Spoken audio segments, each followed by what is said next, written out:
Greetings, this is Dr. Douglas Maurer from iMedical Apps with another medical app review.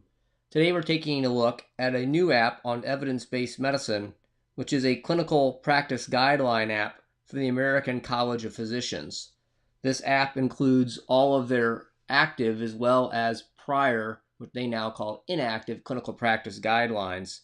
These inactive guidelines essentially are out of date once it's been 5 years since they were published, or if an update comes out after that time. When you look at the app, it's pretty simply laid out. It has all of their current and past guidelines in alphabetical order. If, for example, we click on a guideline here on low back pain, it has several options. One, it has a link to the full text of the guideline, the evidence review for the guideline, a link at the top here to the PDF of the guideline, which pretty snappily downloads, and then the recommendations, the key ones from that guideline. Here, this guideline was very pro non-opioid, which is good. It's in line with the CDC recommendations. It has a summary table of the guideline.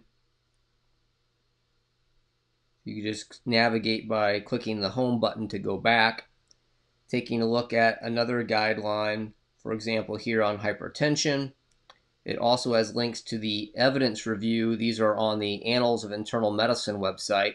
Takes a little while to get to there, but the nice thing about their guidelines is you can see they typically include a systematic review and or meta-analysis of the evidence prior to publication of their guidelines.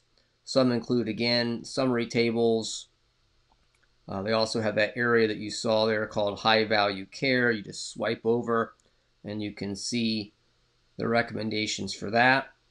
Some others include talking points about a particular guideline so that you could have a conversation with the patient. For example, here on cervical cancer, about when and why to start and or stop, as well as the intervals for cervical cancer screening.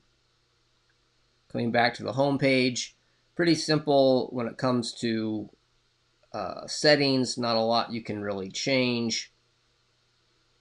So some things I liked about the guideline, as you can see, it's very simple to navigate, it's snappy, easy to jump in and out of different sections, swipe over, get full text on or offline.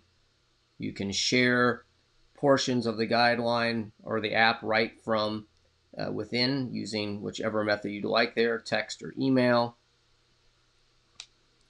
It includes both the current as well as past guidelines if you wanted to compare and contrast what has changed, for example, or which guidelines are now potentially out of date and likely under review.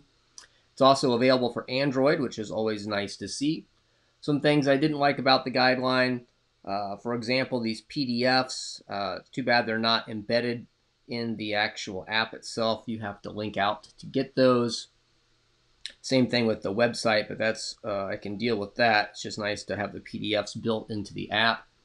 The app doesn't really have a whole lot else in the sense of tools or calculators. So some things such as hypertension or hyperlipidemia, there aren't any links to calculators that could help you assess risk scores or make any other calculations that might be related to a particular clinical practice guideline.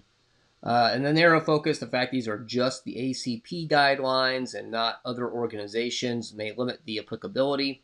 But again, it's free. These guidelines are not really just for internists. They're available to anyone who takes care of primary care providers. And like the United States Preventive Services Task Force and Cochrane, they are some of the highest quality as they typically involve a systematic review and meta-analysis. So that's my look at the ACP app called Clinical Guidelines. This is Dr. Douglas Maurer from iMedical Apps. Take care.